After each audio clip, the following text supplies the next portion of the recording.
Cancer ಅನ್ನುವಂತಹ ಮಾರಕ ರೋಗದಲ್ಲಿ ಹಲವಾರು ಸ್ಟೇಜಸ್ಗಳಿರುತ್ತೆ. ಆ ಸ್ಟೇಜ್ಗಳ ಜೊತೆಯಲ್ಲಿ ಕ್ಯಾನ್ಸರ್ ರೋಗಿಯ ಜನರಲ್ ಆ ಹೆಲ್ತ್ ಹೇಗಿದೆ, ಈಗ ಕೆಲವರಲ್ಲಿ ನೋಡಿ, ಈಗ ಕ್ಯಾನ್ಸರ್ ಅನ್ನೋದು ಏನು ಬೇರೆ ಸಿಂಪ್ಟಮ್ಸೇ ಇಲ್ಲ, ಬರೀ ಕ್ಯಾನ್ಸರ್ ಅಷ್ಟೇ ಡಿಟೆಕ್ಟ್ ಆಗಿದೆ, ಮತ್ತೆ ಈಗಿನ್ನು 1 ಅಥವಾ 2ನೇ ಸ್ಟೇಜಲ್ಲಿ ಇದೆ, ಆಗ ಖಂಡಿತ ಅದನ್ನ ಗುಣಪಡಿಸಲಿಕ್ಕೆ ಸಾಧ್ಯ ಇದೆ.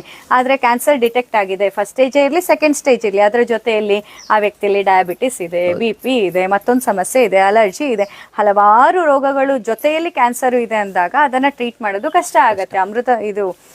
ಈ ಫಲವೇ ಇರ್ಬೋದು ಅಥವಾ ಬೇರೆ ಯಾವುದೇ ಇರ್ಬೋದು.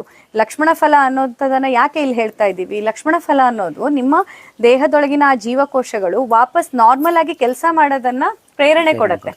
ಅದಕ್ಕಾಗಿ ಲಕ್ಷ್ಮಣ ಫಲವನ್ನ ಬಳಸಬೇಕೇ ಹೊರತು ಇಲ್ಲಿ ಲಕ್ಷ್ಮಣ ಫಲ ತಿಂದ ತಕ್ಷಣ ಇನ್ನೇನು ನಾಳೆಯೇ ಡೆತ್ ಬೆಡ್ ಅಂತ ಹೇಳಿದವರು ಇವತ್ತು ಮತ್ತೆ ಎದ್ದು ಕುಣಿತಾರೆ ಅಂತ ಹಾಗೆ ಕ್ಲೈಮ್ ಮಾಡ್ತಾ ಇರುವಂತದ್ದಲ್ಲ. ಮತ್ತೆ ಪ್ರತಿಯೊಂದಕ್ಕೂ ಕೂಡ ಆ ವ್ಯಕ್ತಿಗೆ ಎಷ್ಟು ಯೋಗ ಇದೆ, ಏನಿದೆ, ಅದನ್ನ ಆ ಹಣ್ಣು ಆಗ ಸಿಗ್ಬೇಕು